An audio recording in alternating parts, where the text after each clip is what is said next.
do it, how to get it started, how to get up and running. It's got all the Everything we need to know. forms are in here for, Yeah, you're welcome. It's still like a year or so. you know, this is an example of what they did at Whitcomb Elementary. This goes through the whole shebang. Good. You've got something to start with here anyway. The guy who presented is doing that, and he's made it sound like they were pretty well figured out as to what they were gonna do. So that's the meeting I went to. Ed did say he would be here tonight. I'm not sure where he's at yet. Mike and Jonathan said they wouldn't make it. So Ed should have arrived at some point. We've got a quorum if we need it. Yep, yeah, we can certainly start now. We can start now? I can hit start and then I can let you know when it finally Okay. starts, but let's, wait for Tim here.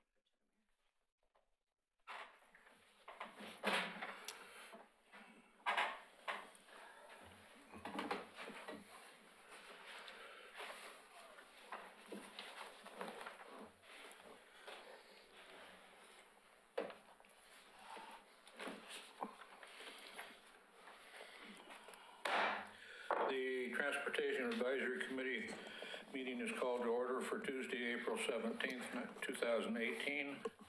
And Lisa, please call the roll. Okay, Mr. Anderson? Here. Mr. Jessic? Here. Mr. Lyman? Mr. LaSalle? Here. Mr. McEnroe? Here. Mr. Mahoney? Here. Mr. Tong? Here. Item 2, approval of the minutes of March 20th, 2018. Does anybody have any changes or additions they want to make to those minutes? Okay, all in favor say aye. Aye. Aye. None? Okay, those minutes are approved. Hey, Bob, one thing that I noticed in the minutes was I'd forgotten about was the bylaw revisions to be presented to the city commission. And so that's probably, I'll put it on my, I don't have it on the agenda yet, but I'll probably try and get it on the agenda for either the last meeting in May or first meeting in June. Okay, I did talk to Katie about that, and she's going to assign a resolution number, Okay. and then we'll do it by resolution. So I do have that ball rolling. Oh, okay, good. great. That'll be nice to get that done. Anybody else have anything for the agenda, changes or additions? Okay, citizen comments. Item 5, new business discussion items. Introduction of our new TAC member, Vance Tong. Welcome, Vance. Thank you. We're glad to have you aboard. Your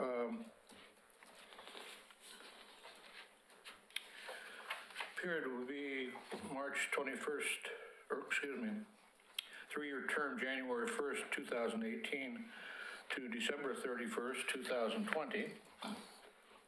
And Unless he gets on the line. at that time, then you'll be able to make a decision where you want to stick around for some more time. I would like to have you give us just a 4 or 5 minute presentation on your background and maybe some of your interests. I'm native Oregonian, so I'm one of the few that's left, it seems like. Grew up in Portland, went to college at Oregon State University, studied journalism for 4 years and did not graduate, and then went on to work as a reporter, editor, publisher, general manager, worked in the IT department for a while, in a variety of places, Washington, Idaho, Nevada, other parts of Oregon. Ended up, prior to moving to Oregon City, lived in Prineville, Oregon for 11 years. And during that time, I decided I was going to finish my degree. And so I did that. And of course, they didn't have a journalism program at Oregon State anymore. So I have a bachelor's of science in political science. Well, we saw it, why try? And so, you know, working in community papers for a lot of years, it's really hard to be involved in a lot of certain groups because you're the person that's supposed to be reporting on them, so it's difficult to cross that bridge. So I was being the managing editor of the Portland Tribune. I don't live in Portland now, so I can work on Oregon City committees like this one. So I was really looking forward to that. And I enjoy these sorts of groups more than regular civic groups, I guess. So as far as hobbies, lately all it's been is working on my house, which seems to be a never-ending chore. And when I'm not doing that, I enjoy playing golf, and I read a lot, and I brew beer at home. So. Okay, well, we're happy to have you aboard. You probably are like I am, where I feel like Home Depot should greet me with my own personal shopper. Sometimes. I keep getting the things that, you must be a contractor. No, I'm not. Good, well, we've got a real good group here. I'm sure you'll enjoy yourself. Good.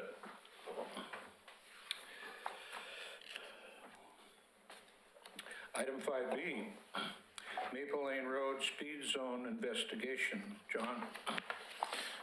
So we wanted to put this on the agenda because we have kind of committed to doing a little bit more communication with speed zone requests.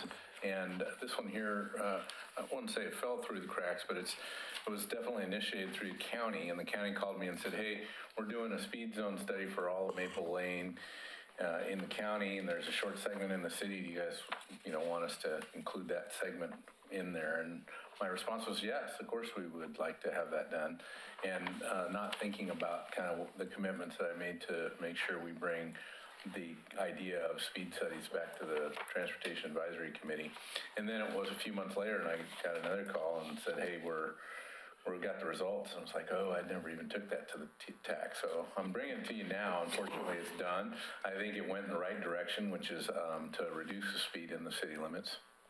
So it's Maple Lane's currently posted at 45 miles an hour, and I don't know that we've changed the posting yet. Maybe Martin will know that. I didn't ask that question before the meeting, but I know Martin was working with the county to figure out getting signage improved along there. So in your packet, I'm not planning to go through it, but there's a pretty detailed report of what they did along that corridor. It's part of the county's safety evaluations of several corridors. So their intent is to try and slow folks down, provide better signage, do measures that help with some of these, especially these rural roads that have a lot of traffic on them and that are narrow. So I think it's all positive. For Oregon City, it means a reduction in speed from 45 to 40 along the stretch that's in the city, which really starts at Holly Lane, and it's kind of patchy. I don't know if you noticed in the report, but the city limits out there look pretty funky. They don't just follow a nice straight line. They kind of come in and out, in and out, and in and out. So there's lots of little pieces to that, but 40 miles an hour. So any questions? Do we put up any signs indicating a traffic change? No, you mean like intersection control? I wouldn't think we would. I guess I don't know, but maybe Martin would know. But typically we wouldn't for a speed zone change sign. Only thing that we were considering was the entry and terminus for the zone is putting a new rider, and it basically is an orange 4x12 rider that sits atop the speed sign, and it says new on there.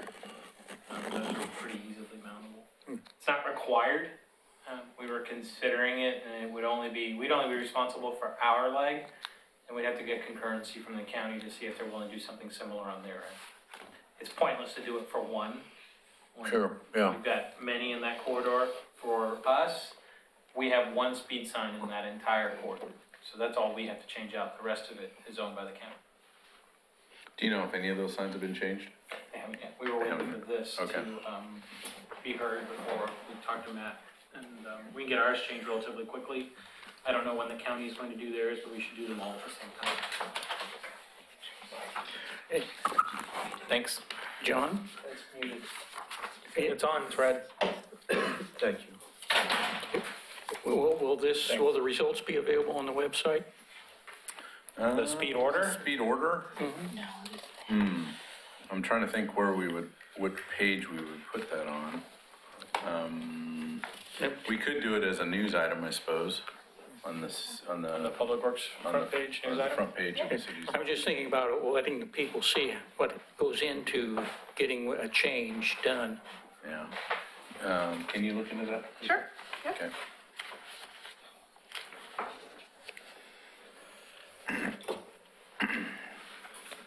Okay, item 5C, Public Works Report. Yeah, so there's several items on here I'm going to go through, and I'm going to try to, some of them I'm more familiar with than others, but this ODOT value pricing, we sent you an announcement that was pretty short-term announcement on the open house that they had at the Museum of the Oregon Territory, and maybe more than one of you went, but I heard Henry went. I couldn't get to that. So ODOT is looking at what they call value pricing. It's basically the discussion of tolling on 205 and I-5 and some of those major corridors. So can you bring up that?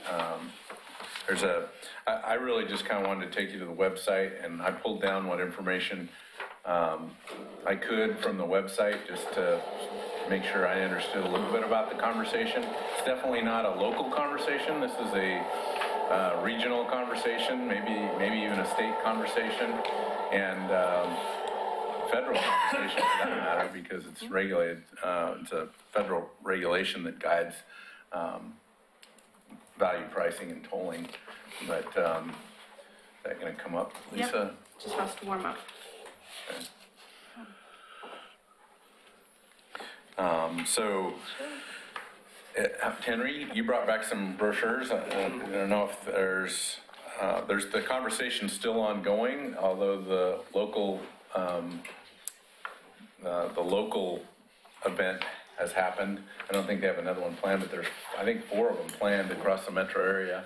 And The last one should have been today or yesterday, I think. okay, so they have gone through most of those pretty quickly.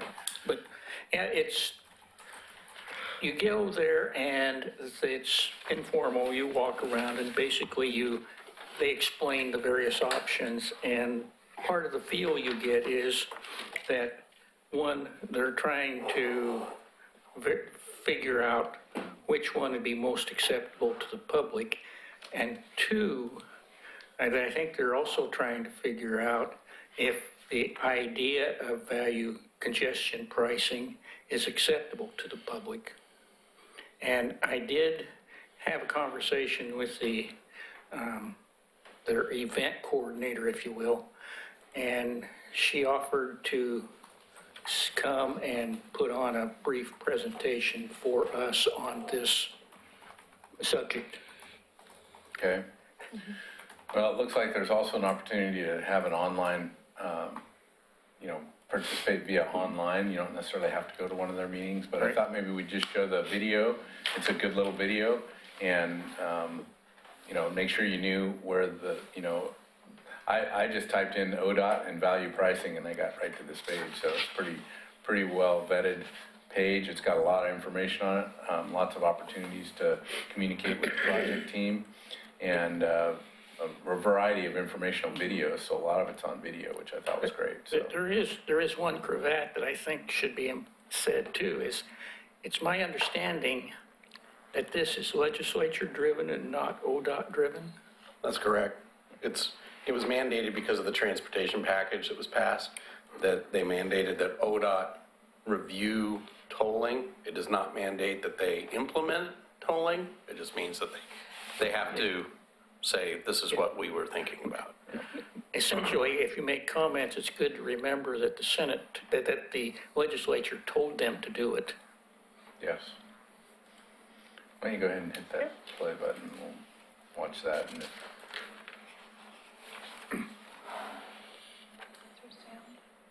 there is sound. Whoa, I like that. Cool. Well,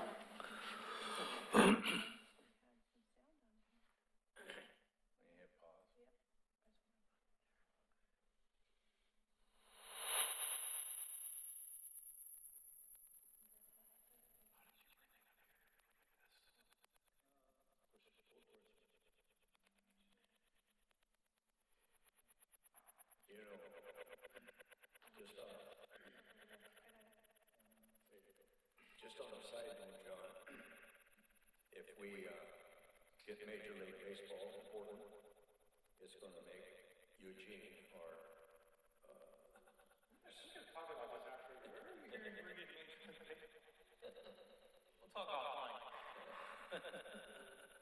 it's going to be an impact you won't believe.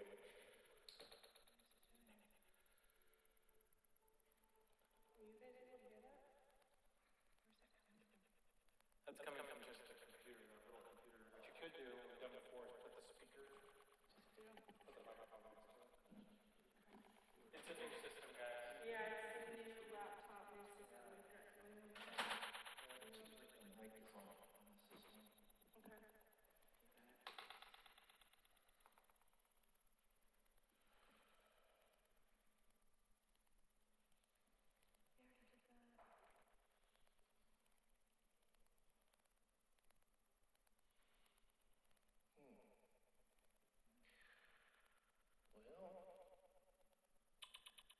It worked last week. I don't know what else could be doing better. She's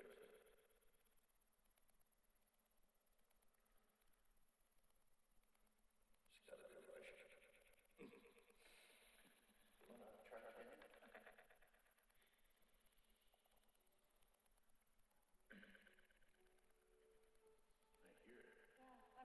pinpoint where it's coming from. Right here. It's coming from the screen. It's coming from your screen.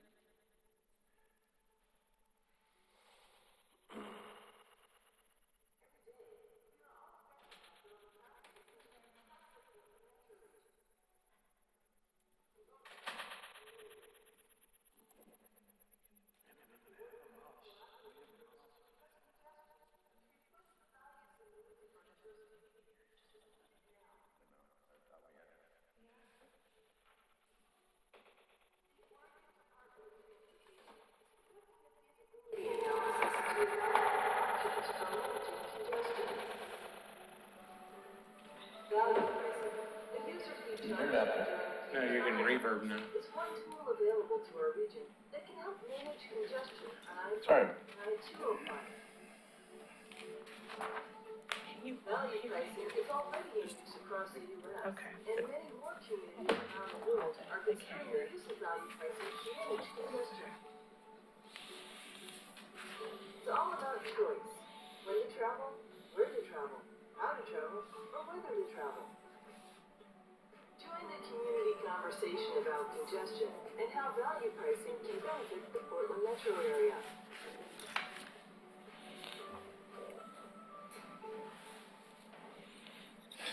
Well, I'm sorry about the volume there, but wow, now it's really good. It reset the audio here. Hopefully that's better. So anyway, just a little informational video there. Again, I don't think the city's taken an official position on value pricing. I've heard concerns from West Lynn, for instance, due to the thought that maybe people peel off a certain section of 205 and use some of the side streets. Yeah. I don't necessarily know that we have that concern in Oregon City, but I kind of understand that. I think, though, they're looking at other options that are not just on, you know, the small segment of 205 that's being rebuilt between Stafford and Oregon City. I think they're looking, you know, bigger at, you know, the metro area and tolling across the metro area. So, so anyway, I think it's an interesting topic. I don't know if it's going to go anywhere. You know, given the fact that there was a direction by the legislature, I think they'll study it and report. And as a, you know, we're not going to have a lot of pull in that, I wouldn't think. But also, it looks like it has to go to a federal highway Yeah, process. yeah, pretty lengthy process with tolling. Maybe we'll be dead. But it would give us an opportunity to throw a pitch in for some extra crossings across one or both of the rivers just to ease that bottleneck. When I did bring up the stop and go traffic on 205 from Gladstone down across Abernathy, one of the people there did point out that that's being caused by the Abernathy Bridge itself, that that accel, decel lane for traffic coming on and whatnot. That there's too many cars wanting to use the left two lanes and they're not playing nice and letting people in and and that's stopping the traffic and causing the backups, which probably contributes to the backup that we're seeing at where Holcomb comes down and hits 213 on Redland Road. I'll tell you what, let's jump to the I-205 widening topic then, because we're kind of already dabbling in that anyway. So I've got another little presentation that I wanted to go through with you. This is a presentation that we saw as staff. ODOT brought it to us. We're thinking of having them come back and present before the city commission in a work session form. So I don't know that we'll have them here at TAC, but we'll definitely have them come to the city and start talking a little bit more. We're also talking to them about having more regular meetings with the city just because of some of the construction impacts that would occur on our side of the river. And so it was a good presentation. Again, I have a video on this project as well that they shared that doesn't have sound, so we'll be okay without the sound. But let's go through their presentation kind of quickly. And again, this is their presentation, not mine. I just eliminated some of the detailed slides that I didn't think were needed for tonight's discussion. So really, this is mostly about widening that bridge, but it's widening the entire corridor from Oregon City's 213 interchange. There's a little bit of work there through the Abernathy Bridge onto Stafford Road. So most of the video, in fact, goes from north to south, so I'll kind of talk about it from that perspective. But there's a little bit of ramp work on the 99E ramp, and definitely a lot of changes that they're proposing for the West Lynn side of the Abernathy Bridge. They're also talking about seismic upgrades to several of the bridges, which some will include upgrades.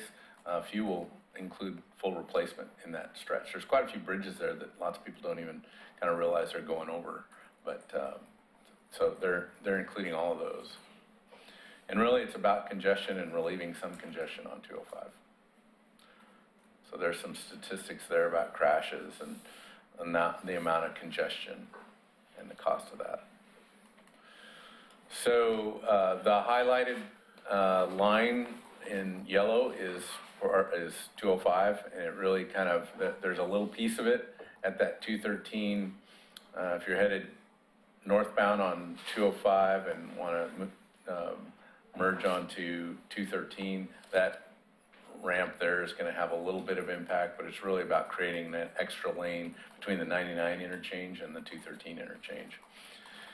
Again, going from one end to the next, there's some signage improvements that would help inform drivers. There's some seismic upgrades, there's some interchange upgrades, there's some bridge replacements, and all along the corridor it's widened. They do have the project broke out into several phases, and I deleted the phase slide. I thought maybe I could just talk through that, but the I-205 and the transition lanes between 213 and the Abernathy Bridge. So Abernathy Bridge, the adjustments between Abernathy Bridge and 213, those are included in phase one. I think that also includes the interchange at West Lynn. And then all the other bridges and lane widening is kind of in phase two, and then the third phase would be a lot of the signage that and kind of in ITS kind of improvements. So the other little piece that comes up in another slide as well, but if I'm going to try to point here if I've got a pointer. So if you turn around and look on your screen, there's a couple of pieces of the West Lynn interchange that would change drastically. Right now if you're headed from Oregon City into Portland on Highway 43, you might choose to use the on-ramp to get onto 205 northbound, and this configuration proposes eliminating that on-ramp And there's also another local crossing. There's two local crossings, West A Street, that would stay open, but the other one, I can't remember the name of it. Broadway. What is it? Broadway. Broadway. So that bridge they're proposing to eliminate. So there would be no local traffic through there. So I thought those were kind of interesting pieces. Again, that's shown in a little bit bigger scale and highlights some of the slides that are kind of coming up. So it shows up pretty well in the video, but again, starting at this 213 ramp, really it's about adding a travel lane between, extending that third travel lane across the bridge and really all the way through to the 213 off-ramp. So that's a big part of this slide. And then those three lanes will continue in each direction across the Abernathy Bridge. They do show some improvements to the on and off ramp here, not a lot in the form of capacity improvements, but some realignment, and I think there will be a little bit of capacity in there. They know that there's some problems really at that interchange and just, moving traffic through the interchange and the backups that we see that kind of back into Gladstone, so.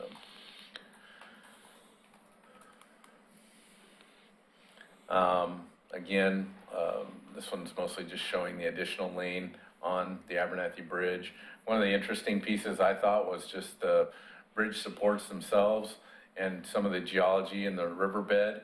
In order to do that cost effectively and in a way that they can do that with, the least amount of disruption, is these are the existing narrower pier supports, and they'll be making those wider and spreading those out. So that should help with the constructability quite a bit.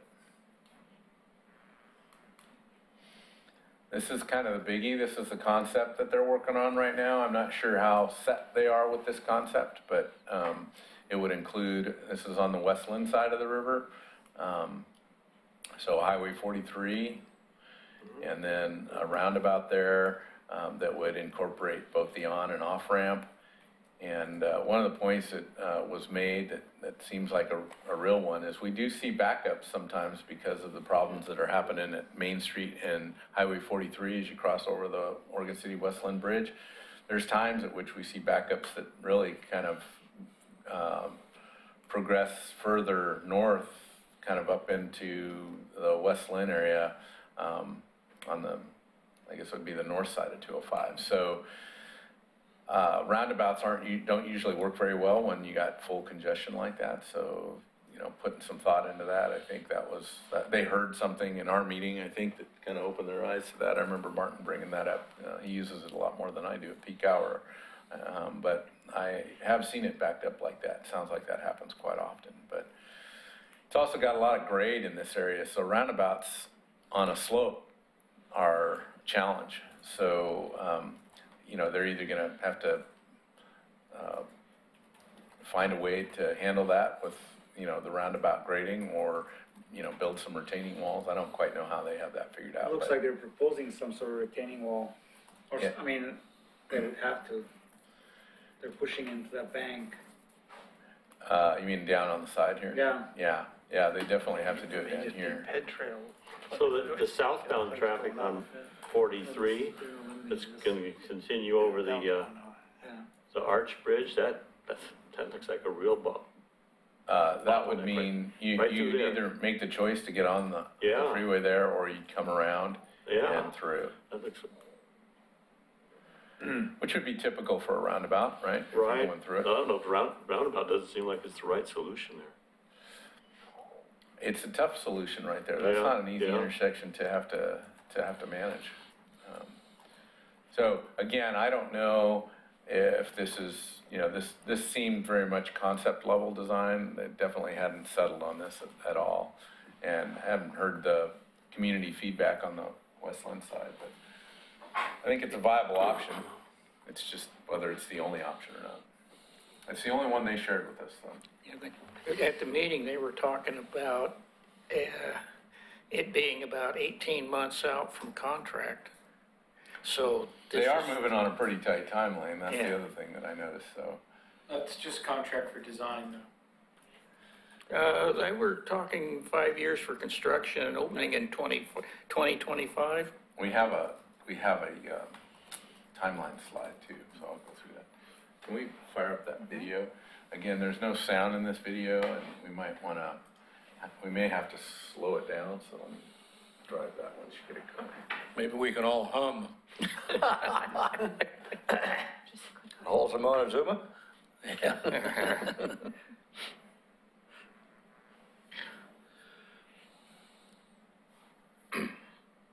Again, it starts on the north end, comes down to 213 and kind of turns and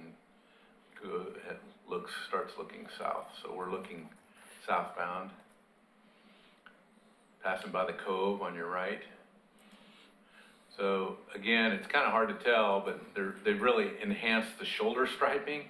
But the reality of it is they're making room for this third lane, or actually it's fourth lane in this area. So the on-ramp and from 99 and the exit ramp to 213 is the same, that lane continues then, that's what this is showing, that fourth lane? Yeah, it actually gets a little wider. So there's this existing 3 lanes, and there'll be a dedicated lane between 99E and this one. Like the next entrance and exit up to Gladstone. Right, yeah.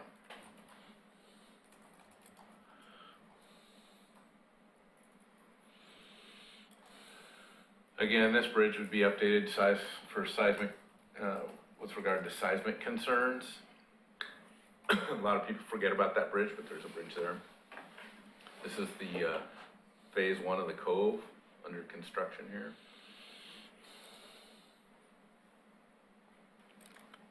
They're not showing much in this, but there are some improvements that I've seen with some of the alignments on these, just making them a little further out. I'm hoping we get a little more capacity out of that, because I think that's one of the problems that we see along 99E. Trying to empty this thing out right here gets problematic. And, sometimes we get traffic trying to get off at 205 that gets hung up, so. So just to be clear, so if this was done on the Abernathy, you'd have 3 dedicated lanes each way? Right, yeah. Plus the transition lanes getting on and off. Sure.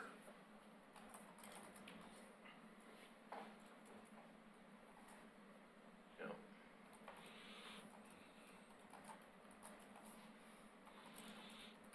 So again, this concept shows that roundabout design and this transition to get on. It eliminates there's an existing on-ramp that takes you from 43 to 205 northbound, and that would go away. And this bridge crossing that used to exist here would go away, so only the West A Street Bridge would remain. I fail to see what a roundabout would do there. Any advantage of a roundabout at that spot? Well, it moves a lot more traffic than the stop controlled and signalized control that's there now. So, I do think they're more efficient. I'm just a little worried about when, at that peak hour when it truly backs up. And, again, the grade. We look one in Paris. Yeah, but that one's 4 lanes wide, or is it 8 lanes wide? I can't remember. Yeah, they may find that they have to, they didn't indicate that they'd done all the modeling on this project yet, so, but they've obviously put a fair amount of energy into this concept. Should move. This bridge would be replaced. John, when you say modeling, are you talking about a scale model or a computer model? Computer model. Computer model. This sunset would be replaced as well. I think they also talked about some alignment changes that would allow both the old bridge to stay in place while they built the new bridge. There's a lot of, they talked a lot about rock excavation along here. So those of you that know that area and pay attention to it, there's rock on either side of that highway there. So that they were concerned about that. And then really it's just, that extra lane, 3 lanes that continue from here all the way to Stafford. And there's a variety of bridge upgrades and replacements. I think they well, they'll show it here. I think the one that crosses the Tualatin River is slated for replacement. Want to talk about the noise wall? Yeah, they did talk a little bit about, barrier noise wall, which I think is kind of unfortunate because we don't see any of that in our, you don't see that until you get to the Clackamas area, really. So it's kind of a beautiful corridor to drive through. I'm a little concerned about what the look of that would look like, but they did talk about some kind of a barrier wall. It's a component of the state requirements and the national highway requirements, and the adjacent property owners would have to decline it in order for it not to be constructed. So. The number one thing I look at that 205 bridge is the doggone thing is dirty. It is filthy. You look at that thing from the side view, my goodness. So what is that, is that side road that's going to remain there, or? All these are gonna remain, they're just talking about seismic upgrades or replacements. Yeah, so any of the crossings, except for that one road on Broadway, will remain. John, at some point, could you put that on our website so citizens could click on it and watch it kind of animated the way it is right now? So, once they get to a plan that's pretty well fixed, so people could just click on that and take a look at it, see how it's going to work. I felt a little concerned about showing it just because they showed it to us, not necessarily in confidence. I think it was just that it didn't seem like they were done with the video yet. It's a draft stage. And it was in draft. That's why I characterize it when it's finalized. Yeah, well, I'm assuming they're going to have it too.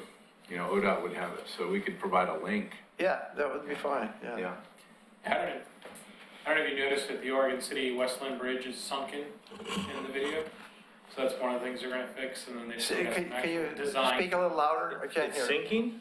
It's Well, just the video shows it. the video. It's just a little error in it because they're trying to make it look three-dimensional using Google Maps, and the Oregon City Bridge is basically underwater. That's one of the things that they're working on to fix it. It's still very much in a draft format. Well, in 1964, when they had the floods, it was almost underwater. It was real close. So we talked a little bit about timing, and I think, 2025, Henry, is about when they propose to have these. It sounds like the multiple phases that they have in mind would be kind of going at the same time. And there's some procurement issues out there too, but it's very quick timeline for a project this big, in my opinion. So, just thinking of, I think the highway widening piece seems pretty, straightforward, but you think of all the bridge work that they have to do, that's significant, and the Abernathy is, so, I don't know if this is a schedule they feel confident in, or just one that's kind of driven by legislative, demands, because I know there was some, just their study work had to be done by a date certain, and I don't remember what that was, but it was a pretty quick timeline that they had to turn around, detailed estimates to give the legislature, the solution and what it might cost. They have something going to bid 919, package C, construction in 2012. So each of those represent a different segment of the road? That's what I'm saying, one package is already going to be in construction in 2020. Pretty quick, yeah. That's it's my understanding that those are more the kind of advanced warning signage that tell you how many minutes to get to they were town going, center, those kind of things, so the ITS kind of stuff that my understanding was they were going to do driver information signs first, which would be, how long it takes, look out, there's a detour ahead, bridge down, those kind of things.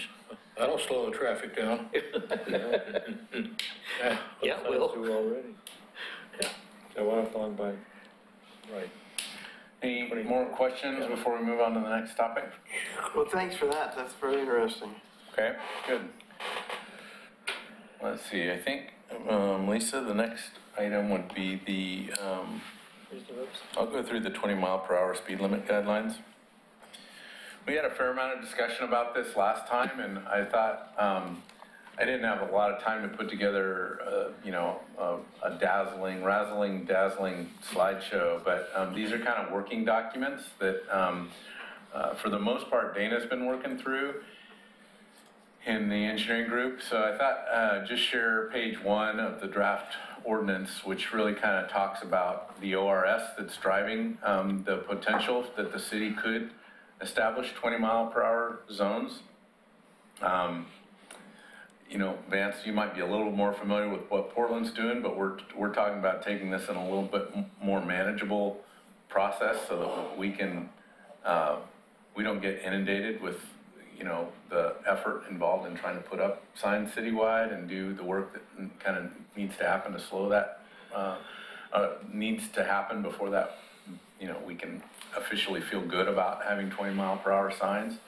So this talks about the ORS. It allows the city to do that. In this case, or in our case, we're talking about doing it an ordinance by street. So establishing, which particular street we want to designate as 20 miles per hour. There could be multiple streets in one ordinance, but doing it, street by street, basically. So we would identify that, and I'm going to show you some slides about how we're working through that. We've done a couple of audits, if you will, just internally to see what kind of things might come out of those audits, make sure we're asking ourselves the right question, get some consensus internally before we make a specific recommendation on a specific street. But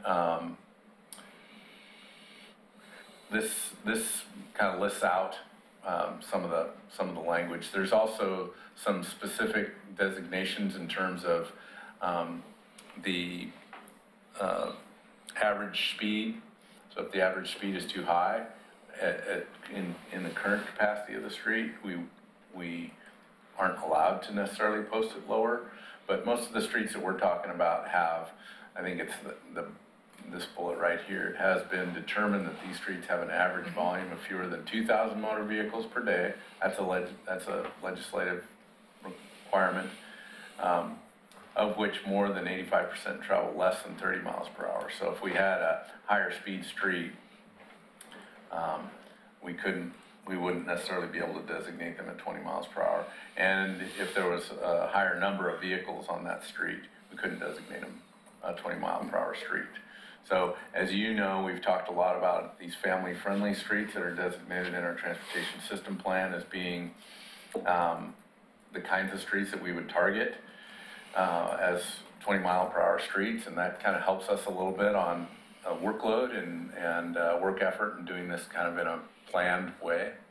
So, go ahead. A question, I was reading through here and it looks like this is a one-shot list. Are you thinking about any language that might allow you to add at a later time streets to the list without having to go back and get commission reapproval? Well, it was our intent to do it, we may do multiple streets under one ordinance, but always go to the city commission with the recommendation to put a particular street on the list, rather than just a blanket citywide ordinance that said we can put them anywhere and at any time. So keep it a little more restrictive. I have a quick question. So are speed limits set by ordinance now in the city? Or is this taking them and putting them in an ordinance category, which requires a lot more legislation than administrative guidelines with ODOT putting speed limits on? Yeah, typically speed limits aren't set by ordinance. Yeah, Typically they're set by design standard, but in this case it would be setting them below the standard, which is 25 miles per hour. So this is a special case.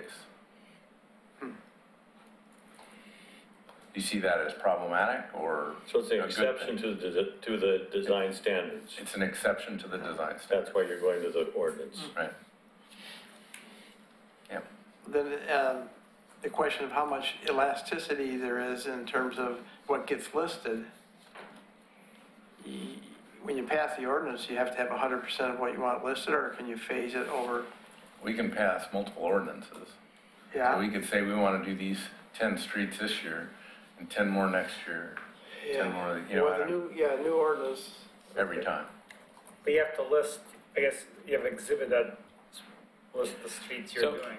The way the ordinance is written, it actually points out the ORS that sets what the defined 25-mile-an-hour speed limit is for residential roads. What we're trying to target with this is what is the exception to the existing ORS. So we finish a road audit for 3 different roads, try to use those test cases, and then John's going to outline kind of the criteria that we've kind of developed based on that.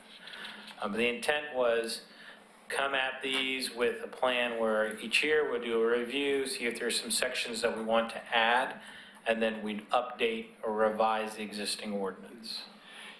So is the ordinance approach what Portland and other cities are using? Actually, Is that what the required? state statute calls for. Yeah, it's my understanding that we could do a longer, more inclusive citywide approval that says we can do this anywhere we want to. We could write the ordinance that way, or we could take it more on a piecemeal approach, which is kind of the direction we're recommending. The difficulty, I think, when you go with this blanket approach is when you say all residential roads are 20 miles per hour, with the exception of the roads that are 2,000 ADT or greater, the general public isn't going to understand that. And then you have to go and start parsing out, well, which of the residential roads have 2,000 or more trips a day, and start culling those out. I think when you go through it and you're systematic and saying, we've reviewed these individual roads, and they meet all of the criteria that we've set out, plus what the state statute sets out, it's much easier to control, and you don't have this discrepancy as, well, I thought it was 25, I thought it was 20, well, your ADTs are too high. You just start getting this bureaucratic back and forth. Yeah, and you'll see some of that play out in our, we did 3, but I'm showing you 2 of the audits that we kind of went through. I'll show those to you here in a minute. So you've seen this slide before. This talks about kind of some of the signage that we put in those family-friendly routes, just riders that sit either above or below the speed sign that identify them as family-friendly routes. And then just some of the pavement markings that we've been talking about, whether they be Sharrows, which everybody's pretty used to seeing, which is a bike legend with the kind of the chevron sign above it that indicates both bikes and a driver needs to expect to share the road with the bicyclist. And then below there's another example of something that was presented in the,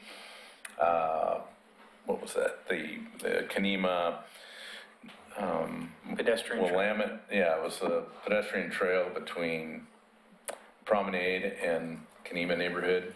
And this was kind of a symbol that they came up with. It's not necessarily the one that we've landed on, but it's an example. And then this map comes out of the transportation system plan, and those purple lines, the solid purple lines were the family-friendly routes that were, quote, likely to be funded, and then the dotted lines were those in the TSP that were not likely to be funded.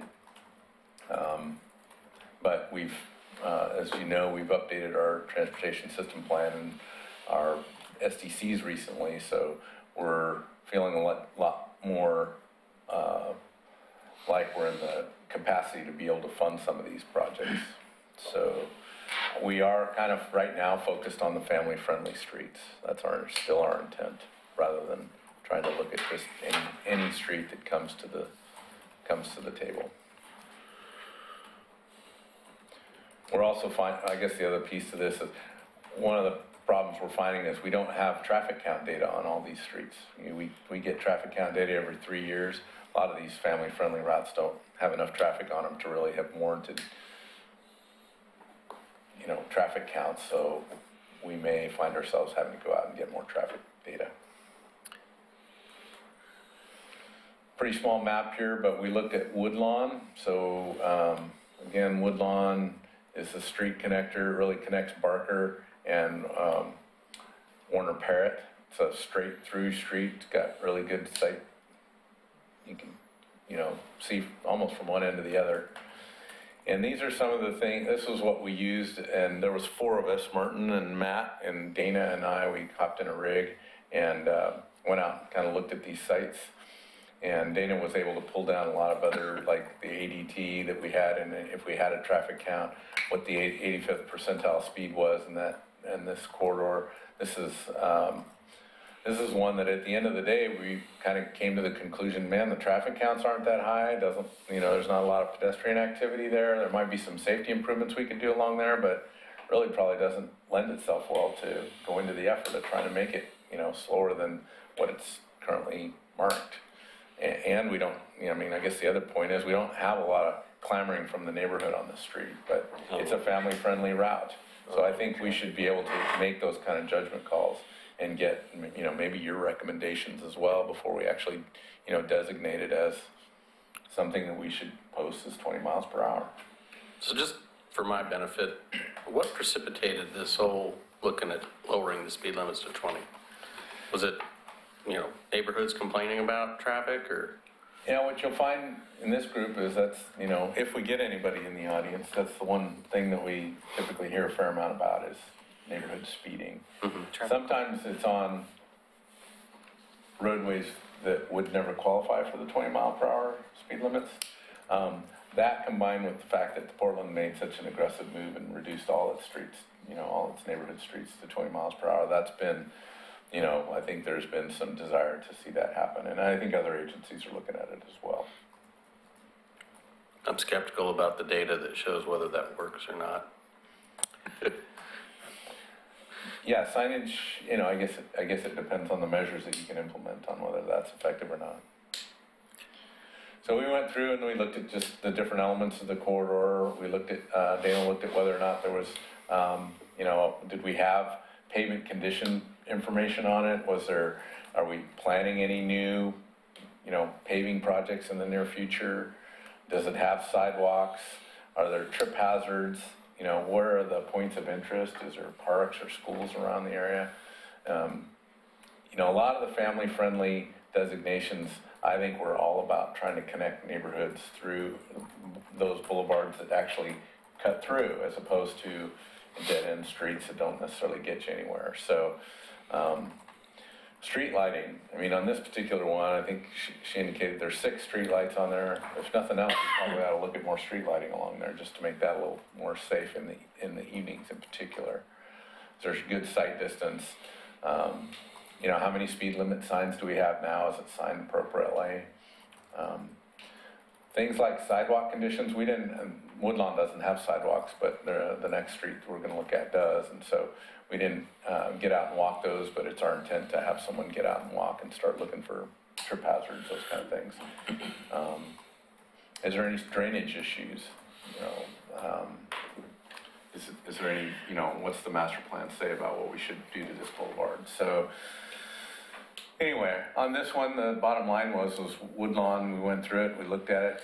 We're really not that sure that we need to make it a family-friendly corridor. Maybe we need to add some street lighting, do some tree trimming, but leave it at that. And that's, I think, the appropriate approach to, especially to a community like Oregon City, rather than make it, just point blank say based on its designation that it warrants that kind of limitation.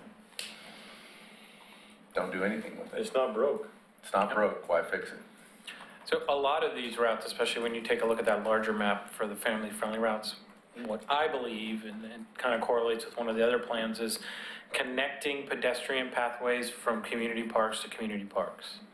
So being able to get you on a route that will allow you and your family to go from various parks in a corridor that has some sort of amenities that will facilitate that. So I think the next street that John's going to present will give you a perfect example of that intent. Yeah, we picked the 2 streets for those reasons. One seemed like in one kind of a category, and, we looked at Jackson Street. So if you know Jackson Street's where the old campus is at, high school campus, and it really crosses the McLaughlin neighborhood in a pretty big way. There's not a lot of grade to it, so I think it does get a lot of pedestrian activity. Well, I guess I shouldn't say that. There's segments of it that have a lot of grade, but it kind of seems like one of the flatter streets in the McLaughlin neighborhood, if you will. Over till you get past the swimming pool. Right. And I guess that's the other thing. There's lots of points of interest along that stretch, whether it be the 5th Street corridor, the 7th Street corridor, the pool, the old stadium, all those things, the park at the end. So there's a lot of things that we looked at, and we also have, Matt's got a slurry seal project planned along there. So we looked at pretty much all those other factors that we looked at on Woodlawn. The big difference here is there's a lot of sidewalk, so we didn't actually walk the sidewalk. So we're gonna have someone take a look at the sidewalk that's gonna do a better job inventory of that. And as we were walking through these, the other thought we had was, we finished this little survey of our own and we published that to the TAC, and maybe there's a subcommittee or somebody that really wants to get out there and kind of validate that, or see if there's something else that maybe we should be considering in that evaluation, especially if we're pretty confident that we think it should be a family-friendly corridor that should be signed differently. Definitely open to that. So if that's kind of what you would like to see, we could incorporate that. We don't have to do it that way. We're not necessarily assigning you a bunch of pedestrian walking and inventories, but might help add some validity, because most people don't trust us make those kind of decisions. So in this one here, we thought adding some additional crosswalks on some of the legs striped crosswalks would make some sense. Installation of speed signs more like every couple of blocks as people turn off the major boulevards. If we're gonna post it as 20 miles per hour, we probably ought to post it near 5th, near 7th, near 9th, near 12th, all those different crossing streets. Definitely, there's not enough room for bike lanes necessarily, so there's on-street parking along there, so adding lots of sharrows would be important. And then one thing that didn't show up here that Dana found was one of the recommendations in the plan was to put a pedestrian activated crosswalk at 7th there, so kind of like what we have down at Singer Hill Cafe in the library, something that can be head button activated and would flash. So we think those kind of improvements make a lot of sense. So this one here definitely lends itself well to that designation, and it might be one of the first ones we recommend we take on. You've got sidewalk almost through the entire corridor, and because of the recent projects that we've finished in that corridor, three of the segments, or one of the segments is at a PCI 75, two of the longer segments are at 100% because we've totally reconstructed them. They all have brand new ADA ramps. And then the one segment that still needs work and some ADA upgrades is between 7th and 5th. And once those are completed, what it would effectively allow someone to do is you could come from Atkinson Park, walk along the entire corridor through the new crosswalks, cross 7th at the new pedestrian activated beacon, come out to 5th, and it lands you right in front of that alternate entrance into Waterworld Park. And pick up a Dairy Queen on the way. You could.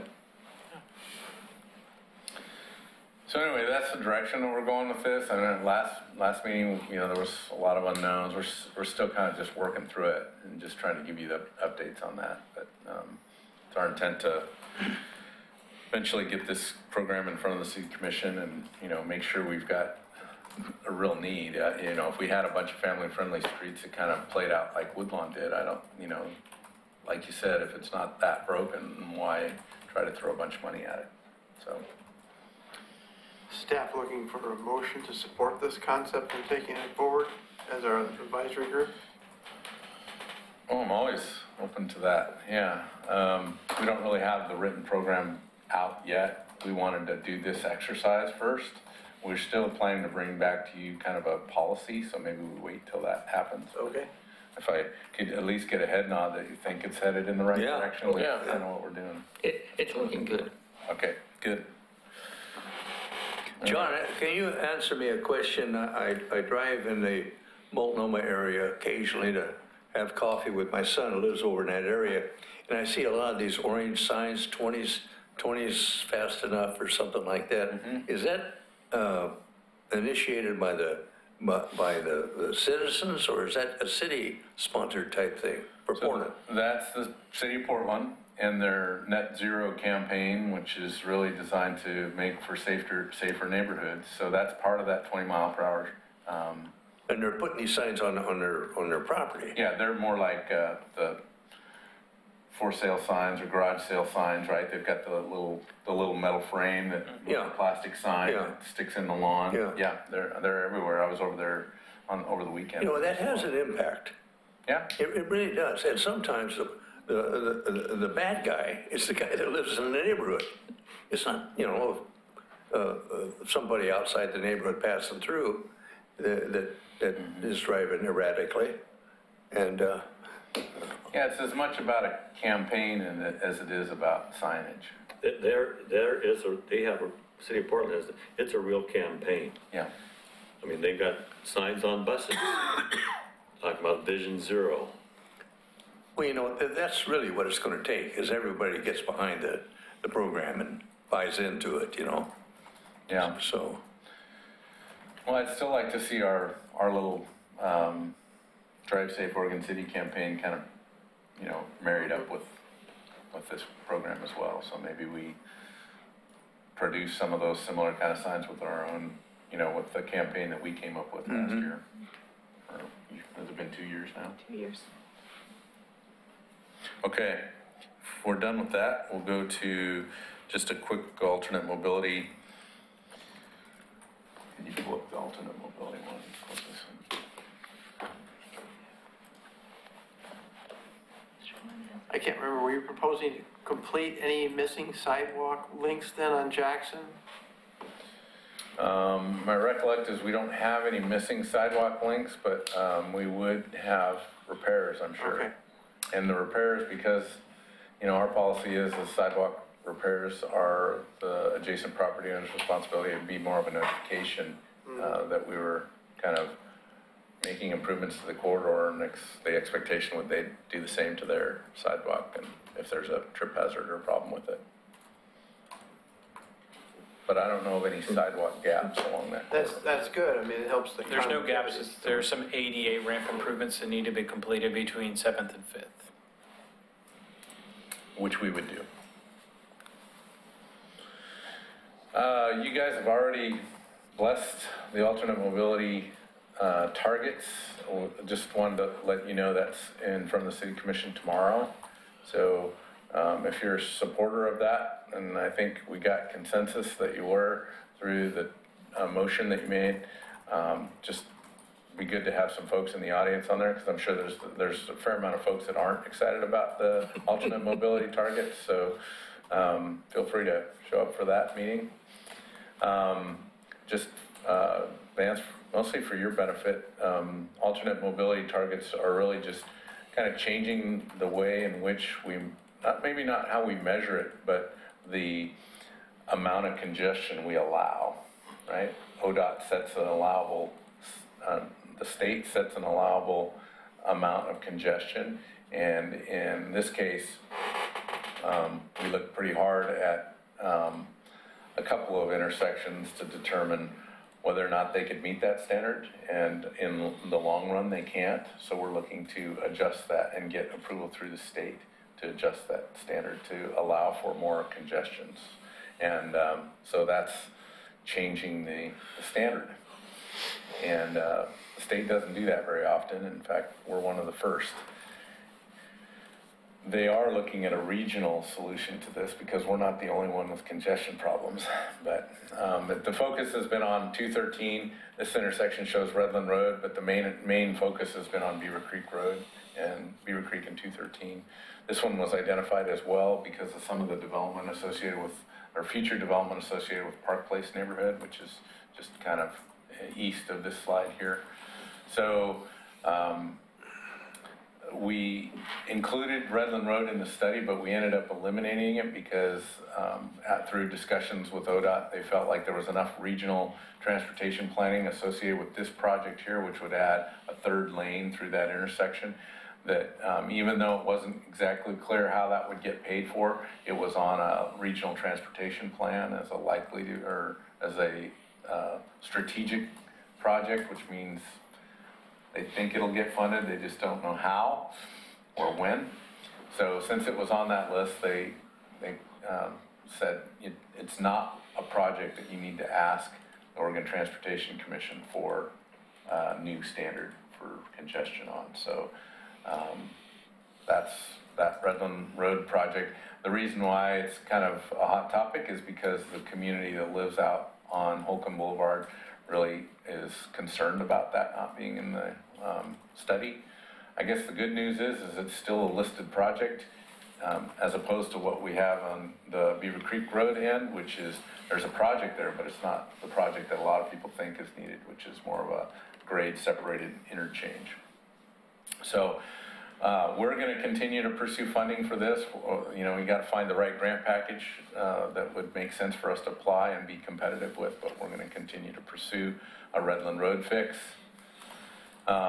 You know, when it comes to Beaver Creek Road and 213, it's kind of been a bit of a balancing act, so nobody's really happy with the end result there. We're providing some capacity, we're providing some safety improvements. We've got a limited funding that we're collecting through our SDCs. We want growth to happen out in there, we want jobs to happen out there, so it's trying to serve a lot of people, and in the process, there may be some delays, and especially those people outside the city are most frustrated with the fact that the city of Oregon City isn't willing to spend $50 million on an interchange project. So, You know, you might be able to add to the traffic just isn't local, not just countywide, but statewide. Yeah, it's a state facility, right? Yeah. Yeah. So we're compromising here, clearly. We're adding some safety improvements. We're proposing to add a congestion standard that is a little bit higher than what we allow, or what we have today, which would allow for more congestion. And in the process, we're going to be able to move forward with the Beaver Creek Concept Plan, which is really an important plan for employment and housing. So what's the level of service there? Currently Well, it's a V over C ratio, if you remember, but if you go back to the level of service standard, there's times at which it fails. Okay. There's lots of traffic movements through that intersection too, so it's not all the movements fail, but there's really that, if you're in the morning, we see that right turn from Beaver Creek onto 213 stacks up quite a bit ways up Beaver Creek Road, and sometimes in the evenings getting off at 213 heading towards the high school on Beaver Creek Road, that can be a problem. And then also, you know, that other left turn as you're coming down Beaver Creek Road from say the county facilities, that end of town, and moving northbound on 213. Those are all big movements that tend to have problems during congestion hours. John, I'm interested in that bullet point number 2. There's no development in the Beaver Creek Concept Plan as we cannot adopt zoning. That's an interesting concept, so to speak. That who says we can't? Yeah, the state. The state. The state. Yeah. Right. Well, in my experience, that's the first time that they've ever sort of laid down a hammer on us, using zoning as a means to control the city's land use decisions. I mean, where's the legal justification for that? I don't understand that. Well, it's the transportation planning rule that kind of prohibits us from violating a standard. And that's why we're looking for a new standard. And the way that they have to control that is through our land use process. So right now, until we have an adopted standard, no zoning changes can happen out in that corridor until we deal with this issue. You know, I'm not the attorney in the room, and definitely not the land use attorney. I don't necessarily know, but my sense is it's legal, or we wouldn't be in the situation that we're in. And what Grant grinds me a little bit is when the county said that they weren't evaluating the Beaver Creek 213 in their zone requests and their planning decisions out on 213. So they don't give a rip. Well, I don't know about that, but they're definitely saying because it's in the city limits, the city should plan for that. And they plan for everything outside the city. Yeah, but they don't evaluate on our standards according to what I heard at that meeting. Yeah. So if we don't, we struggle to do any development out in that area. And some are would be pretty happy with that solution because they're not interested in growth or new opportunities out there. But we think that's pretty important. What's the likelihood of this being adopted? Well, it went through Planning Commission and has been approved at the Planning Commission. It's going to the City Commission, and they're a lot more supportive of new development. So I think they're gonna approve it, and it's gonna go to the State, state. but it's been approved at the state level. Well, all we know is the feedback we're getting from state staff, that they think they've given us a lot of direction on where to set that standard. Okay. They're trying to, it's a newer thing for the state, act, or not the act, but the Transportation Commission. So they've done some of these, mostly in coastal or communities where they get a lot of influx in demand during high season times, along the coast, for instance, Mount Hood, those kind of areas where, the peak season for those and tourist season, they kind of go off the charts, right? Their traffic loads, Sandy, for instance. But not too many in the metro area. Is the Transportation Commission, are they paid people or are they highly paid volunteers like that? Yeah, they're highly paid volunteers, yeah. And they're statewide, so a lot of them don't even live in our region. They get pizza. Again, I put this slide in here because I just keep wanting to point out, this is similar to what I showed you on Holcomb and Redland when I did the presentation on Park Place. This is at Beaver Creek in 213. We are hearing a lot of public outcry, mostly from folks outside the city wanting, again, the city to commit to spending a lot of its dollars on this interchange. When in reality, this was at 8 o'clock in the morning, just before 8 o'clock in the morning, 7 o'clock in the morning, just trying to get some times when you'd think there'd be major backups on that that intersection. It's really not there, and I just think to me, a lot of it's just folks who maybe have been here for a long time and, aren't Well, that was my question. Traffic.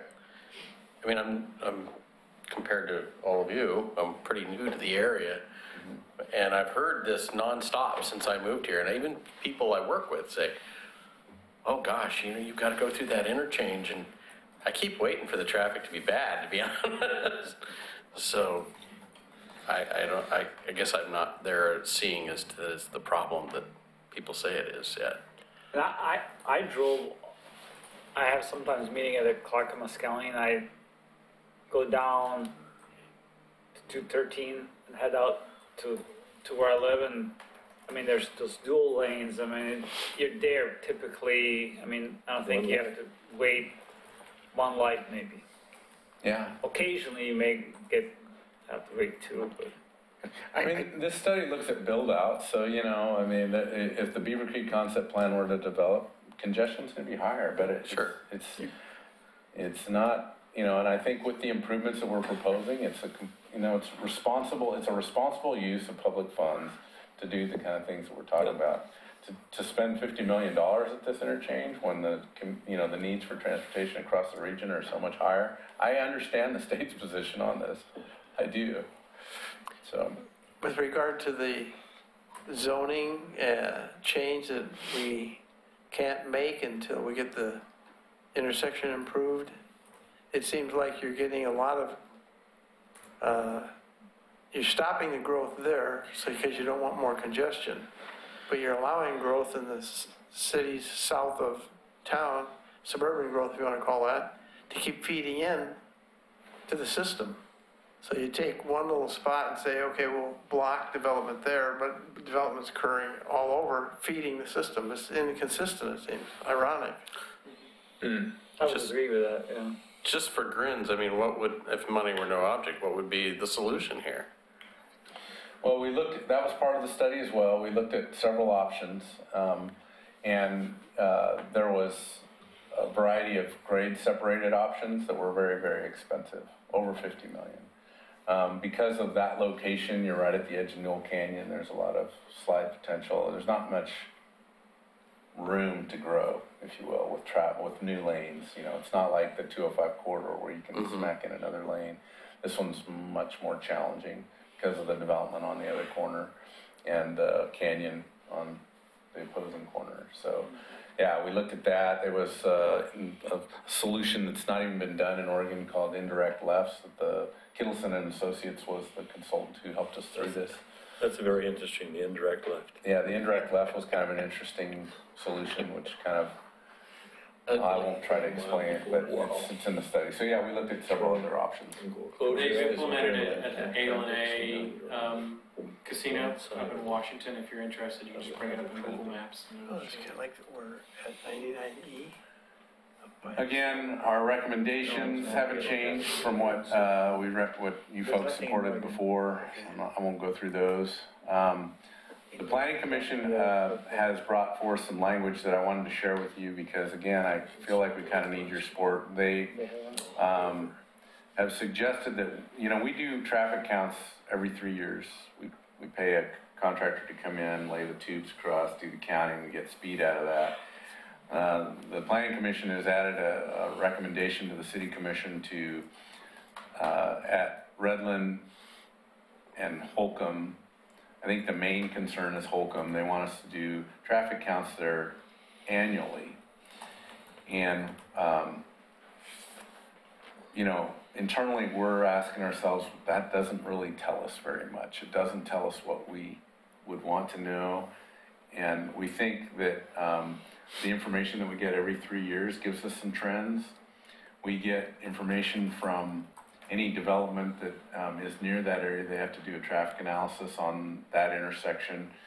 So we get information through that. And by the way, you know, we do our transportation system plan every 10 years. It's kind of a moving target, right? So just adding in additional traffic counts doesn't do much for us. And so I want to make that point with the City Commission tomorrow night, and I was just going to run this by you folks. This is that slide that I produced for the Park Place Concept Plan, which shows data from 2004 through 2017. So we've been getting speed count data at these locations for most of these locations since that time frame. And, you know, if you remember, we showed you quite a bit of development in the Park Place area, which is highlighted here in kind of the yellow.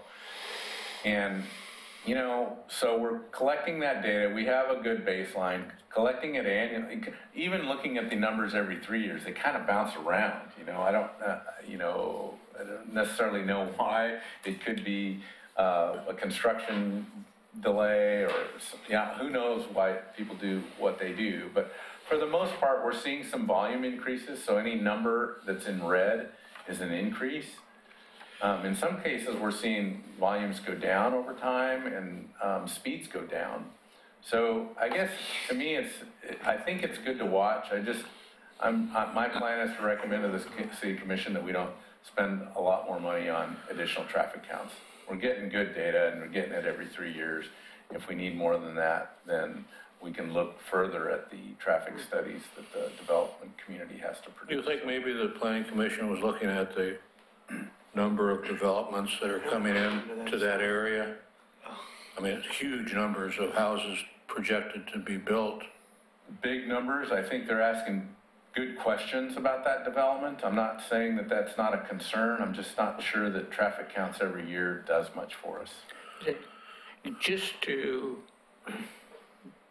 add something, perhaps, what would it would show, perhaps, is how how much traffic increase there is per additional residential unit completed between the time of the last one and the current one that you're taking.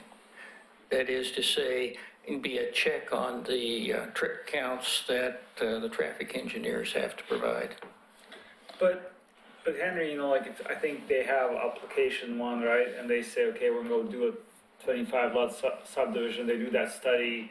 If there's another one going in, that's being shared with the consultant. They're looking at, the numbers are pretty, in terms of the trip generations, fairly accurate. So I think what you should be looking is, at a full build out. Most of these builders will be probably building out these things in a year or so. Full build out. So it's not like it's gonna take too long for them to build 20 homes. Well, and if you remember with this slide, we also showed all the development that's happened over that same time. I don't know if you remember that presentation, but there was a lot of, we showed, where the single-family homes were and where the other development projects are. Obviously, if there were, 40, what's the number out there, Henry, that they're proposing, some of the number of homes, 400 homes or something that they're proposing. So in a relatively short time frame. that's going to make a difference. The one that's coming up for annexation. Yeah. Yeah, you've got that one at 450 to 500, and you've got another, I think, 98 up at the old airfield, and then the Sears property, you've got 124. Right there, this piece So the cumulative effect has got to start coming into effect pretty quick. I guess my main concern is just, we've got 2017 data. Our next round will be, 2020. I just don't like the idea of having, to take more counts when I'm not quite sure how we're going to use that information. Seems like 3 years that's a pretty good number. And, again, we could count residences. We know generally what residences will create in terms of peak hour trips. What really does the traffic count do? What can you do about it? What can we do about the increase in traffic? Well, you take a traffic count, say the one that was done in 2017. Right. What do you do with it? We publish it, and we look to those numbers from time to time for studies like this. But at which point, how many more additional residents will there be, let's say, improvements made to Holcomb or at the intersection down of the Redland and Holcomb, or, what's the threshold? How much additional trips? That's where we would see from our transportation system plan. And to be honest with you, there's not a lot identified on Holcomb Boulevard for improvements, right? I think the other reliance is on these other side street connections, which I'll show you in this picture, in this presentation. But again, these are from November. This is the same slide that I showed you. 8 a.m., 7 a.m., 4:30 p.m. I'm still trying to figure out what we're trying to solve or where the problem is. I get that sometimes when you're sitting on a side street on Holcomb, it feels like there's a line of traffic that you just can't kind of break through to get off those side streets. But, I just picked these mornings and times because, I happen to be available. Is there times when it's more congested than this? I'm sure it is, but, it's just not. Those are beautiful highways if you live in Beaverton. What else I want to say here? Again, a transportation system plans, a 10-year plan, we try and redo that pretty regularly. That's the right time to look at kind of these things. It is in a regional center. That area is in a regional center. So, the regional, if you're in a regional center, your trip designation counts actually allows for more congestion. And we're not in disagreement that something shouldn't happen at Redland and 213. I do think that's influenced pretty heavy by what's going on at 205. Not necessarily what's going on in the development that's happening off Park Place. I think it's got a lot. If we're having congestion at Redland and 213, it's more likely because there's something going on at 205.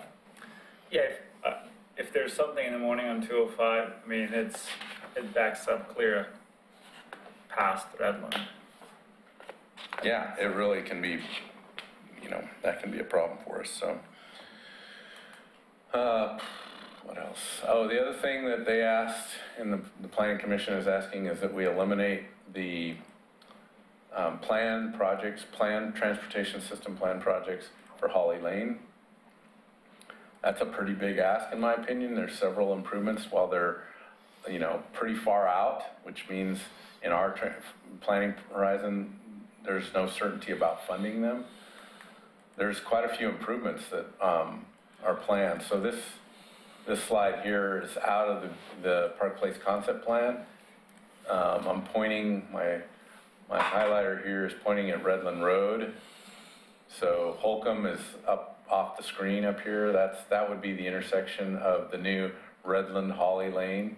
Well, the existing leg is on this side. The new leg is on this side. And we've got all these improvements. There's, this road system. There's the old high school, or the old school sits right out here. Or not the old school, I should call it that. Ogden School is sitting right here. So, coming off of that area where all that growth is planned are these side streets. And John, you came in and asked me about it the other day, and just what's the likelihood of some of those? I would say they're in our concept plan areas. Are they going to be expensive to build? I suspect they are. But Holly Lane is a key component to that. You wouldn't just say, hey, we've got all this planned development, but because the folks that live out there now aren't interested in seeing, traffic, I think they're going to see traffic, right? And so we think it's right to plan for that additional traffic with, concept planning or transportation system planning. So we're going to, again, advocate to the city commission that they Is that in the city limits? Some of this is outside the city limits now, Bob. The red, I don't believe that's in the city limits. I'd have to look at the city limit map, but I'm pretty certain that most of the Holly Lane stuff right now is outside the city limits. In fact, most of Redland is outside the city limits right now. I guess the other concern was that Holly Lane is in a landslide-prone area, and that's true. There's areas that have some landslide. This map is taken from our geologic hazard areas, and so the orange and yellow represent kind of historic slide areas, and some of the deep ravines. Newell Canyon comes through here. Those of you that are familiar with Newell Canyon. This line right here that I'm pointing at, that's 213 right now. And I've always kind of wondered, wow, they seem to put that right in the middle of the slide plane, which some would advocate was a mistake. I'm guessing maybe the state felt like that was the one place where they could get a highway without a bunch of land acquisition. I'm not really sure. I always wondered why they didn't put it where Holly Lane is. Because They put it there for road infill.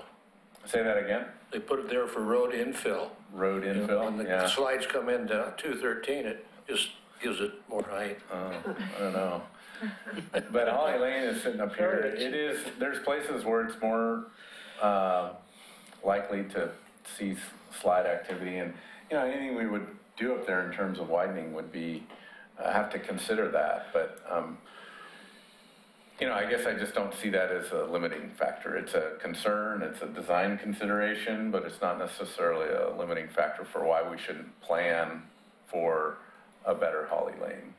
John, I have a quick question. So by including that in the plan, the transportation plan, does that then have an impact on the SDCs for transportation because it shows funding needs?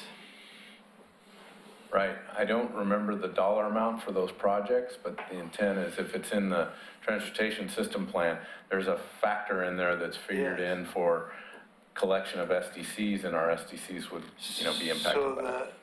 the risk is, let's just say this wasn't going to be developed at all for 30 years. For that whole 30-year period, we're collecting a surcharge on the STCs that are in areas that are going to be developed to carry this because we're talking about road improvements here. Right. And so it could be a big decision to keep it in if in fact this wasn't going to develop. I'm not saying that's the case, but there's an implication for that. Just like there'd be implication if we took those projects out and it did develop. Right? So it goes either way. Yes, it could go either way. Could go either way. We could over-collect and not develop out there, or remove the projects and under-collect and have it develop. So Or have it not develop and not pay, that's the win-win. True. That could happen. Who knows what can happen. Right. So what's the city's commission position on this thing? Or you're, Well, this is the same as the Beaver Creek Road Concept Plan. I mean, this is all part of alternate mobilities. Whether they're going to accept the planning commission's requests or not, I don't know. But just wanted you to know, because you supported the alternate mobility study, but there's some outlying conditions that came down from the planning commission that kind of add to that decision. So wanted to share that with you. Any questions? Okay. Well, I do. As a member of the planning commission, I'm sort of caught in between here.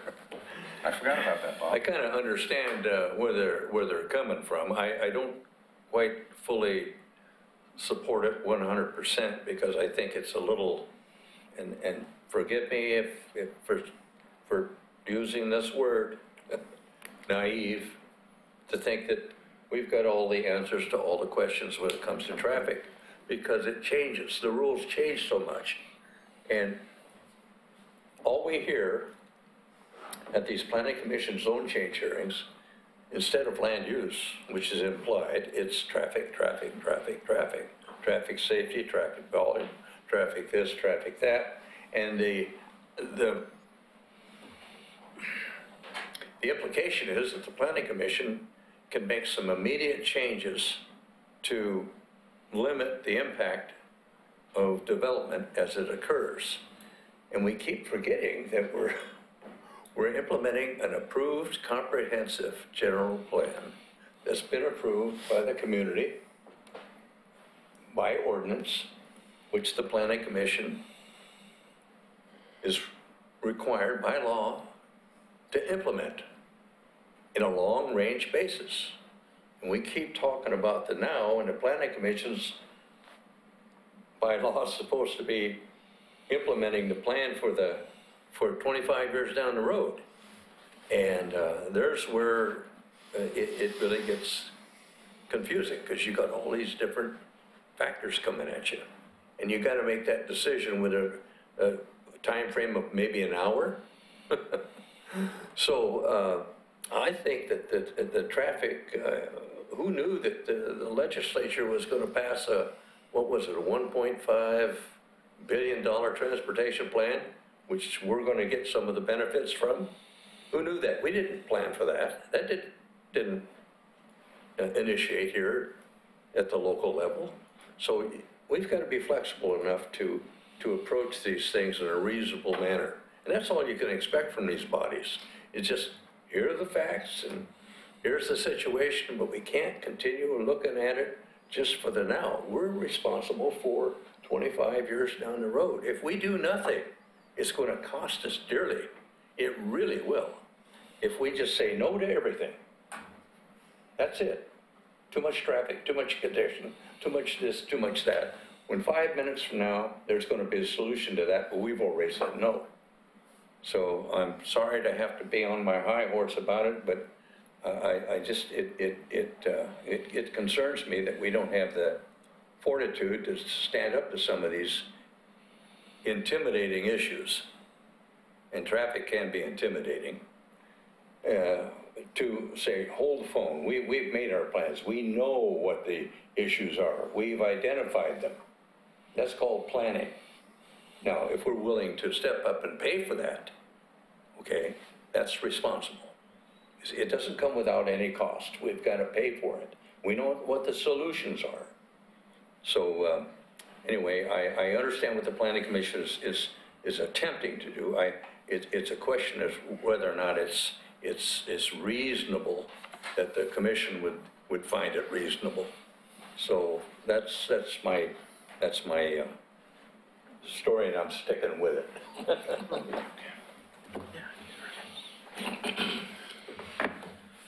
Okay, so there's one more item, and I'm just gonna keep it really quick here, just on transportation SDC update. So commission adopted the transportation SDCs, as proposed, so they went up. I'm not quite remembering the dollar amount, but for a single family residence, well, maybe you can pull up that, just so I can give them the right number. Yeah, it should be, there's a webpage. I think you have handouts on your counter in your office over there. I do. Thanks. Scroll down a little bit more. There's an attachment. Look for the attachments. Up, right there. Notice of change. Right here? Yep. I think you shared this with us last time. I did. We committed when we adopted these that we would use as many opportunities as we can to get that word out that we've adopted these, and they're effective July 1. So, for a single family home, the change is going from $9,524 per single family residence to $10,512, and that's the transportation SDC. So I just, for one, wanted to share with you that we've got a pretty detailed website on this topic, and the effective date is July 1. We're also, putting flyers at our building counter and our counter here, and we've sent emails directly to the building community, so just trying to be as transparent about that as possible. What happens when you buy a house and rebuild it? There's no STCs, right? Right. Unless there's a change in square footage or something.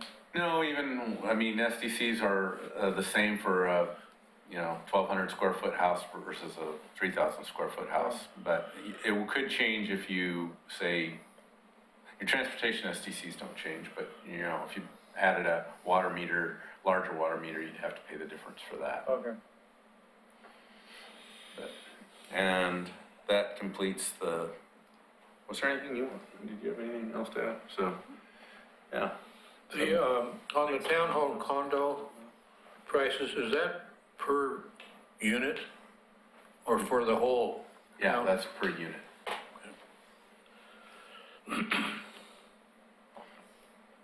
Okay. I'm done. Well, thank you, John. That was very informative. We have communications, but I don't think we have any communications of any kind. So future agenda items, I'll step right in here, and I went over to the North Clackamas School District today to find out what I could about their Safe Routes to School program. And I received this documentation which shows exactly how to organize a Safe Routes to School, to include what kind of personnel to have in it, what kind of research to do, what kind of on-the-ground tramping around you need to do to get the information you need to put it together. And then it also included all the forms that would be necessary to get it done effectively. And they included in this, which they gave me, the completed Safe Routes to School program for their Whitcomb Elementary School. Very, very interesting.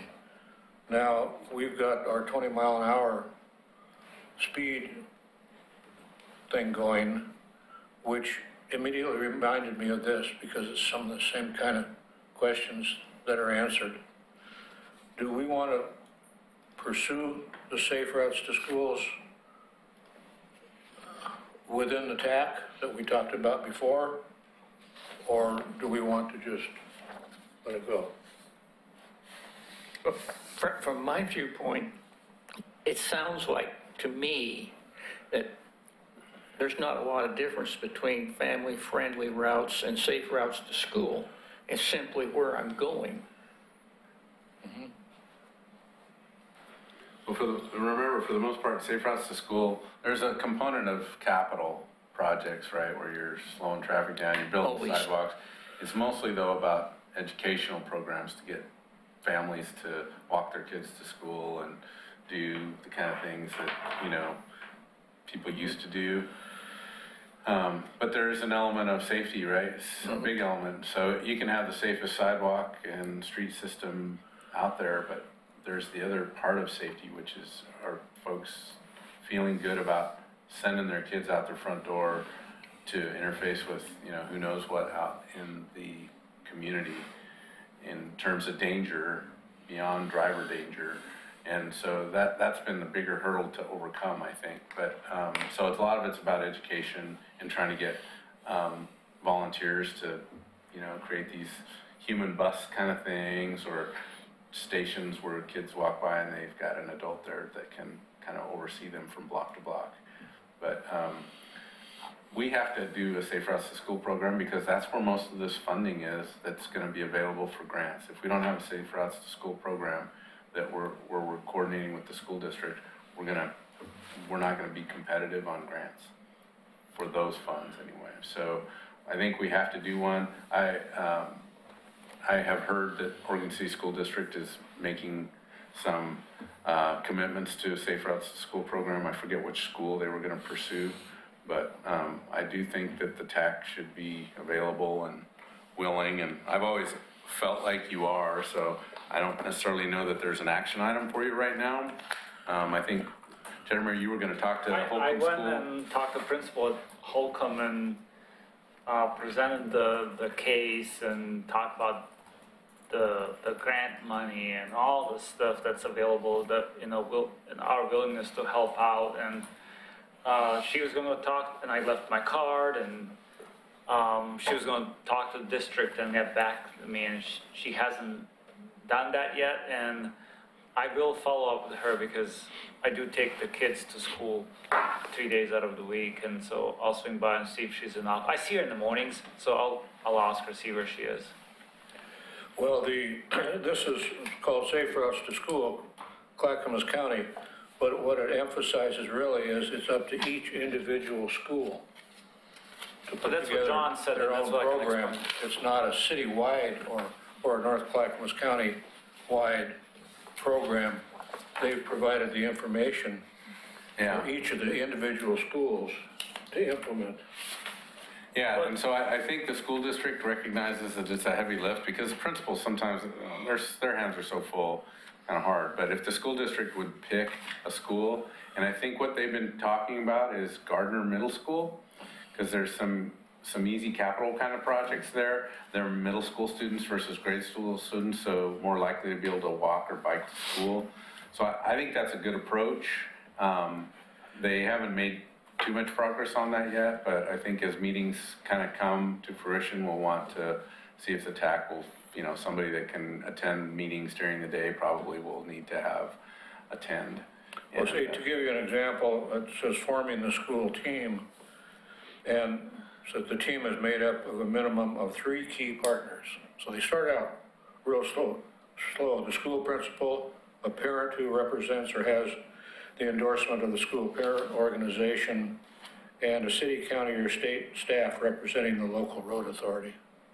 So, you know, they start out baby steps and then enlarge their group as it's developed. It's pretty interesting. Like I said, I just got it today, so I haven't had a chance to really go through it in any detail. Perhaps our role might be championing this program with the schools, okay? Not being the agency that does it, but champion it so that it stays in front of them and they see benefit to doing it. And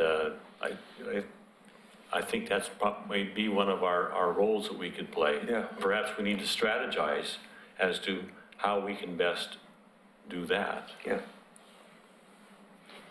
I like that idea. That's partnership. I don't know, maybe it would be worthwhile either, would it be possible to invite the school district to a TAC meeting? Talk about it? Yeah, no, we can do that. Say, we have willing bodies to, and see, try to help you out, but maybe they can come and we could have a discussion about it. Or maybe they can tell us what they have in mind. Yeah, and then you could maybe talk about the grant opportunities out there, and Yeah. I don't mind being involved and being in meetings because I do have little kids that go to Oregon City School, but I made the first gesture, but it didn't go too far. But I understand principals' hands are full, and so maybe we could help out, but I think probably school district needs to have somebody in and try to work on implementing a program or developing a program. If they could come to us, like you said, and present what they've got started, we could offer our assistance in any way that they might be able to use us. I think that one of the major partners is the parent, the PTA, and getting, when they become an advocate for it, then I'm sure will be movement. That's a good point. Why should the city have to be the tip of the spear all the time? Well, I think there's some funds available out there that are for safety improvements, sidewalks, you name it, that city can get to improve the community. So there's that linkage. If there's no program, there's no access to those funding. So Yeah. there's some benefit to the city, but there's also benefit to the school, parents, everybody benefits, but it just, I think we're not on the same In order to qualify for level. the funding that you say is at risk, what's actually required? I haven't looked at the grant applications, but what I can tell you is a lot of that funding that came out of the state legislature, there's a big element of it that, a lot of it's already spoken for. But, so there are some pieces that are grant allocated and something that we could, as a city or a school district, apply for project funding. A lot of it's also, educational materials, those kind of things that help get folks. But in order for us to qualify for that, there's probably it'll be the typical criteria. What are the demographics? Is there any projects that would marry up with the Safe Routes to School project? So there's usually those kind of criteria. What I'm getting at here is, and believe me, I'm all in favor of encouraging other people, partnering with other people. But if at the end of the day, we're in a position where we're at risk of losing funding because we couldn't encourage someone to do something, then, we're not controlling our own destiny. So, I guess I'm asking, would it be better served if TAC took on Safe Routes to Schools and pursued the partnership? But it's under our name to say, yep, we've got a program in place. It may not be the most successful one, it may not be the most fully implemented one, but we're working with the schools and we're working with the PTA and whomever else. Then we're not beholden to another organization who doesn't stand to lose funds of ours. Does that make all sense to everyone? Yeah. Kind of, sort of. Well, I tell you what, I hear that. Let's reach out again. In fact, Dana indicated to me that this interest by the school district for the Gardner Middle School. They're planning to rebuild at the Gardner Middle School. That's one of their bond measure projects. So they're trying to get an alignment for these kinds of funding projects as well. So I think that there's going to be some momentum there. And so let me maybe get Wes Rogers from the school district, see if he can show up to our next TAC meeting and talk to us a little bit about what they want to do and how we can help. Good. Does anybody have any future agenda items, This is John? not a future agenda item. I was just curious about bidding for the normal road improvements this year, how that's going. We can bring that back to you Yeah. next week or next month, but it's moving along on schedule. They're on schedule for being let. We've not closed any of the bids yet, right, Lisa? Correct. And we are still partnering with our partners for the micro seal treatment and the chip seal treatment. And we're going alone for slurry, correct? No. Slurry, we're partnering with Partners, them. Roadway reconstruction, we just recently put out to bid. It will close on May 1st. I That believe that's the included- first of the pavement. The construction included High Street, correct? So that's the roadway reconstruction. That's the one where we go it alone. Okay. And it's all of our major construction. So that'll be High Street, actually I have it right here. Part low. High Street, Partlow, 10th. Just kind of Ten. curious because we talked about the fact that there's a lot of money out there, there's a lot of projects underway, so some projects have to, where cities are seeing the bids going up, so. Right. So we You just received one on opened, the water line that was, yeah, we just opened a water line project today that was, I want to say 150,000 over what we had estimated. We opened a stormwater project that was quite high for the project size. So, yeah, we're seeing high bids, put it that way. I don't know, I don't remember the specific figures.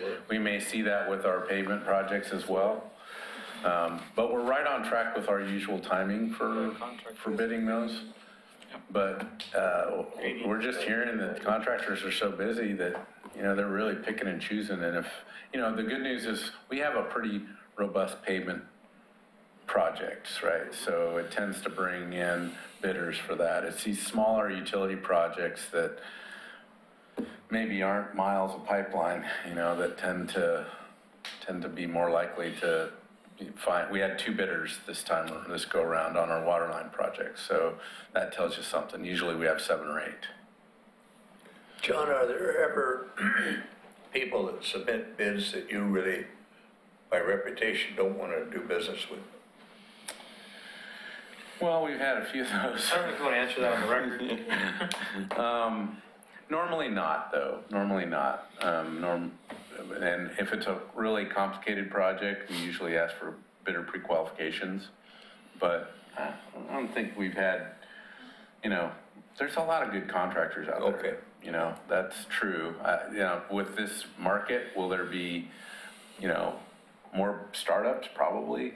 You know, we have a pretty solid contract though, so if they can't perform, we've got, you know, some options there. They usually cost us something to get there, but, you know. I can only recall one project in the 5 years I've been here where we've had to go to liquidated damages.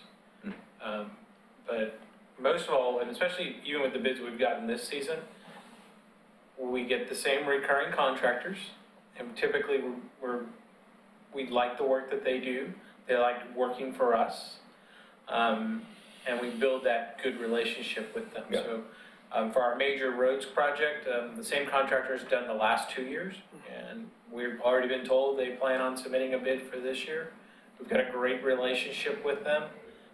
They know what our expectations are, and we know what their capabilities are, which typically leads for success when the project's being constructed. Thank you. But it's still probably gonna cost more. Yeah. Anything else from anybody? I do.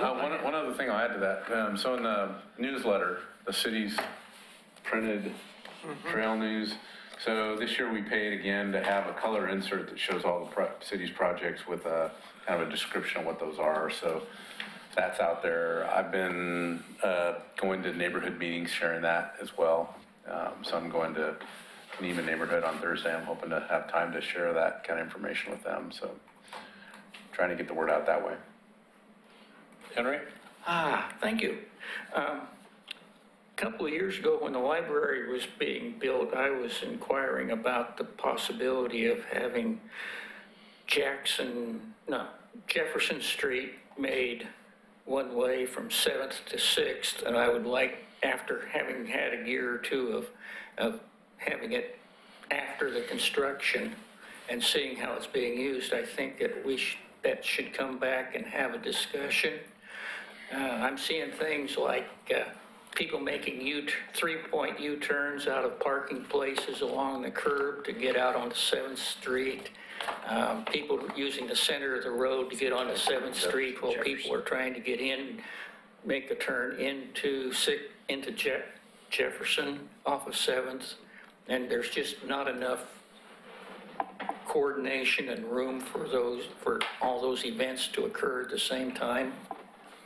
And it seemed like it worked better during construction when that was a one-way from 7th to 6th. And I think it would be a benefit to go back to that with the doctor's office there and with the preschool in the next block.